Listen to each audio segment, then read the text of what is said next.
Yates, Sarah Spain, Frank Isola, Jackie McMullen. The NBA schedule's slow roll. We get a bit of it today, we get a bit of it tomorrow, next week. And in an incredible development, everybody plays everybody this year.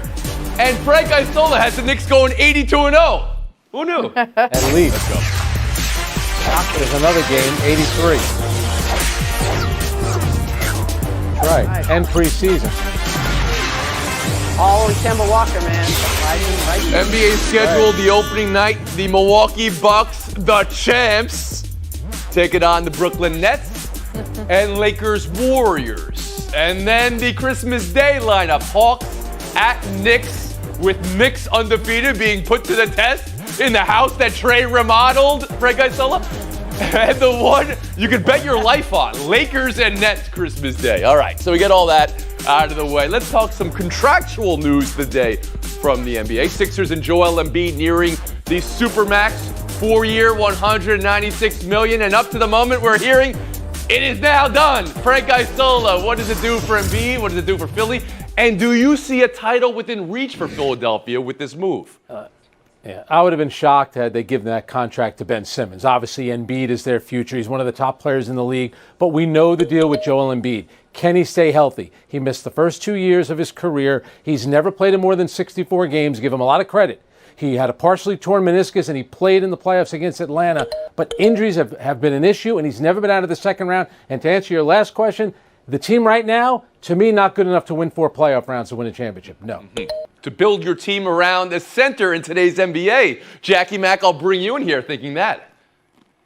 Absolutely. There hasn't been an MVP at center, unless you count Jokic, which I don't, because I don't really think he's a center. Since 2000, I don't. I think he's a power forward that shoots the lights out. But Shaq was the last true center from 2000. But this is why I would pay Embiid all the money and then some. Never mind the magnetic personality.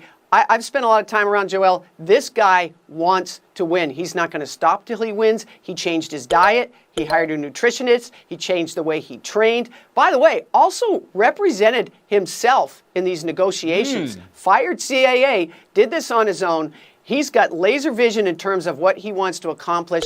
Think about him as I think he's got all the tools to maybe be the greatest big man ever. He's got size, strength, he can shoot, he can defend.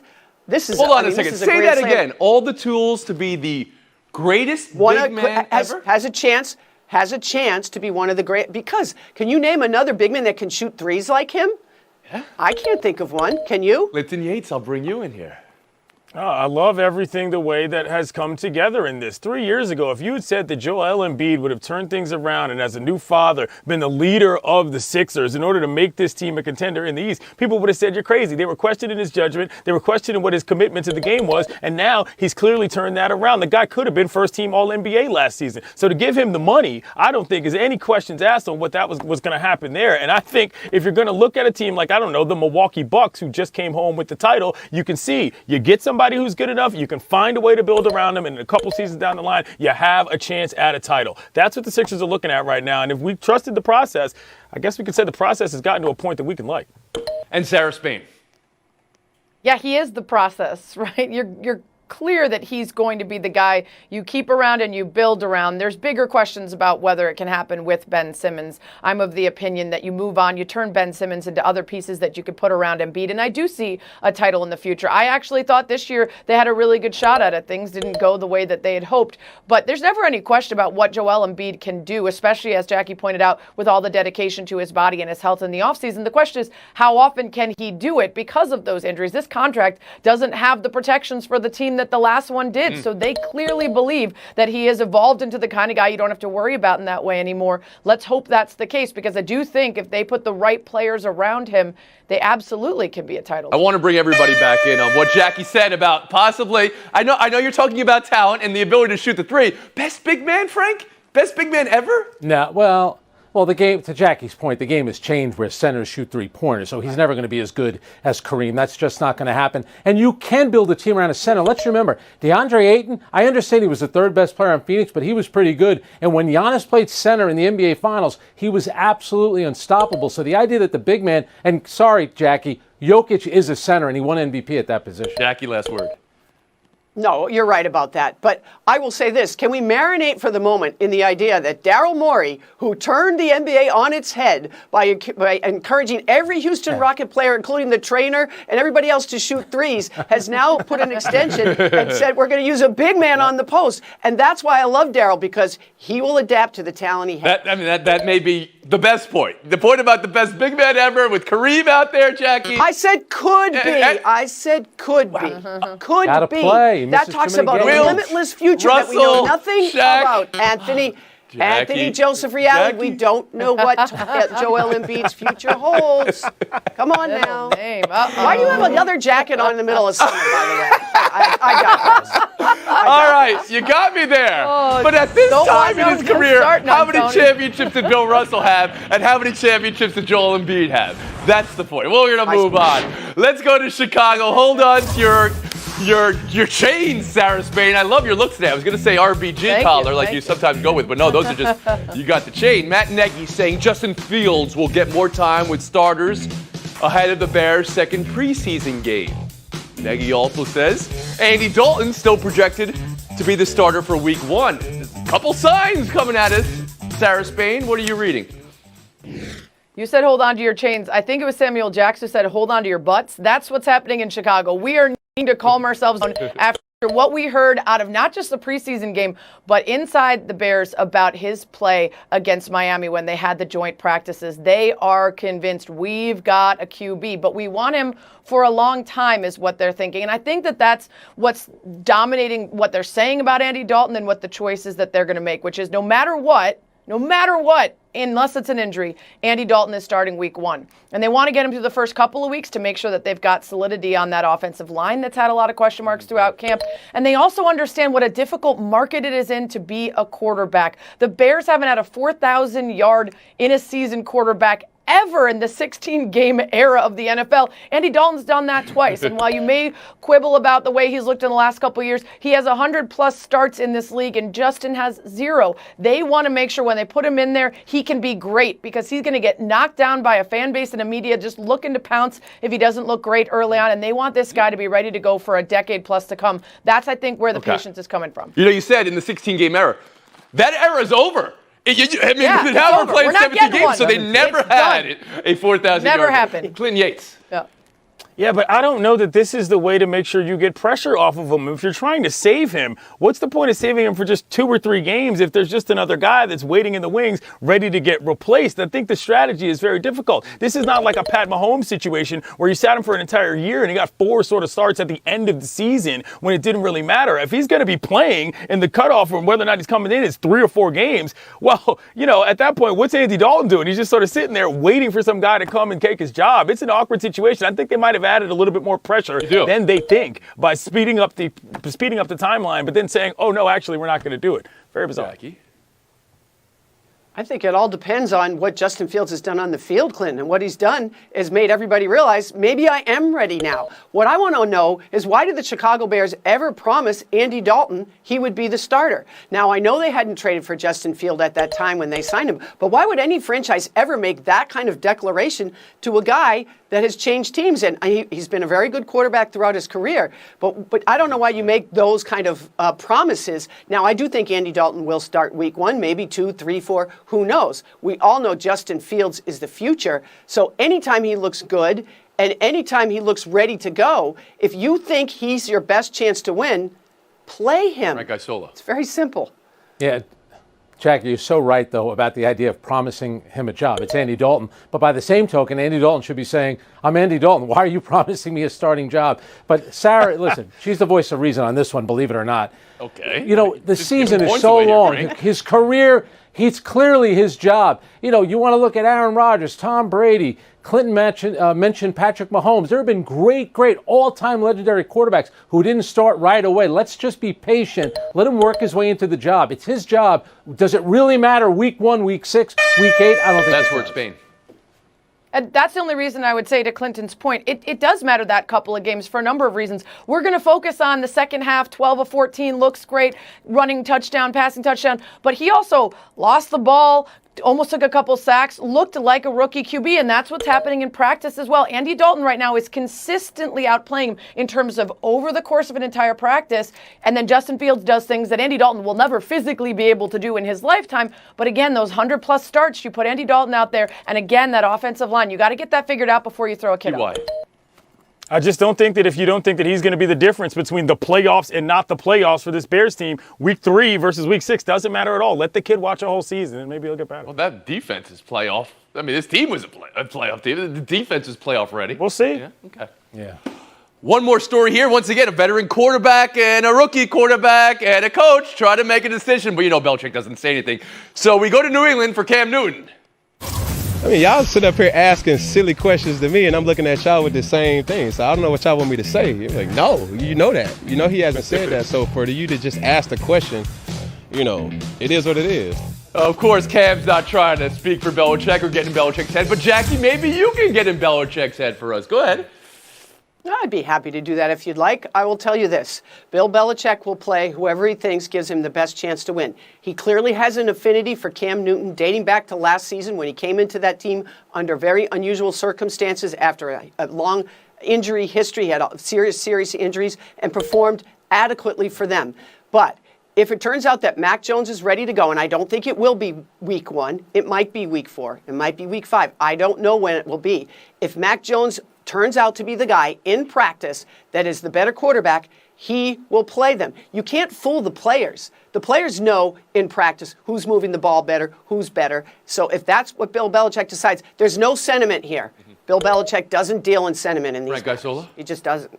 Yeah, so he made a promise. We did not make the playoffs last year, and I'm going to do what I always do. I'm going to try to put the best team on the field that gives me the best chance to win. No one's guaranteed anything. You're not guaranteed playing time. Maybe your salary is the only thing you're guaranteed in the NFL, and sometimes that's iffy. I think it's going to be Cam Newton, knowing that right this moment, he gives him the best chance to win.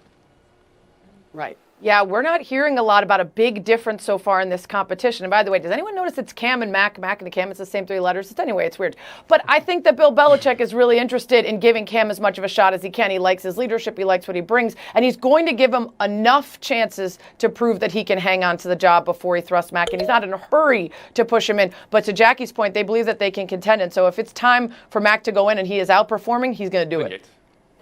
And that's why I think Cam is annoyed with this situation. He's enough of a veteran to realize I might not have won this job yet, and if I end up getting beat out by this kid, that just is what it is in the NFL, and y'all don't have to make a controversy out of something that's not yet a controversy. It's in the team or on the field. They're just playing football. It's still daggone. Week 4, Patriots, Buccaneers. Tom Brady's on the other side of the field. Jackie, do you think Belichick would play Mac Jones there just to draw the parallel? Oh, no.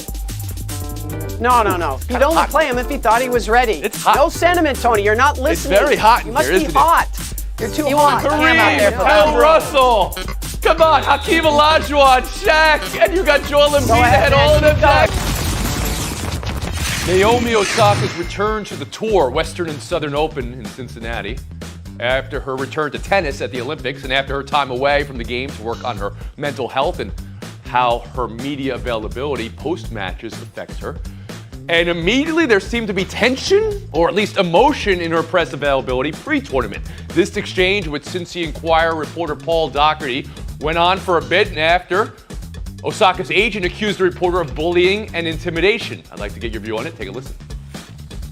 You're not crazy about dealing with us, especially in this format.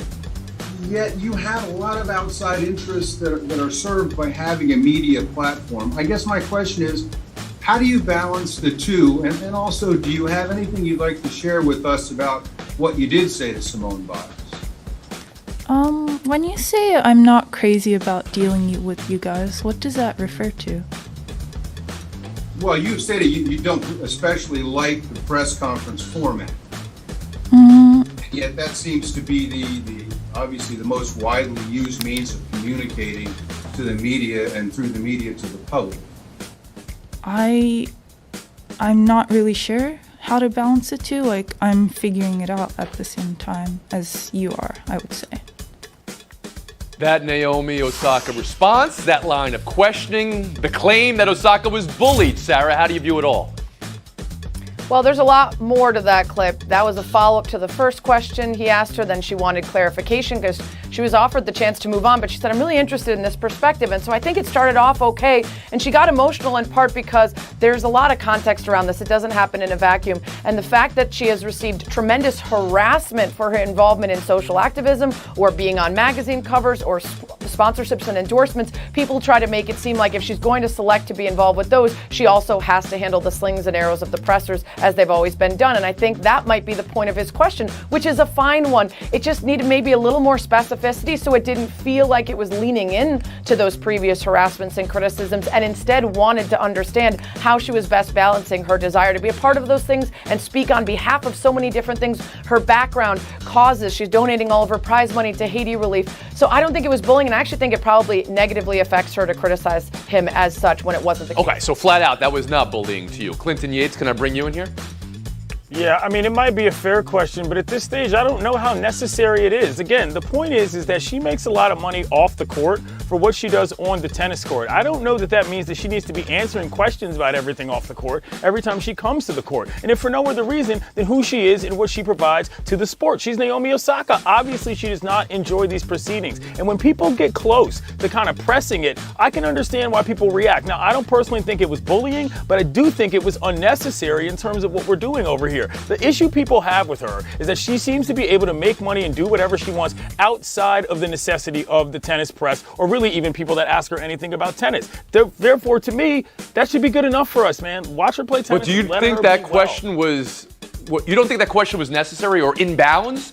Her first tournament back. I don't think it was out of bounds. I don't think it was out of bounds. I just think that when you see somebody reacting that way, we're still human beings here. You know, you can figure out what's going on, and if that's the level of reaction you get, then maybe you've gone down the wrong road. And that goes for anybody, not just Doc and Frank Isola, to hear the agent call it bullying and intimidation, how do you hear that?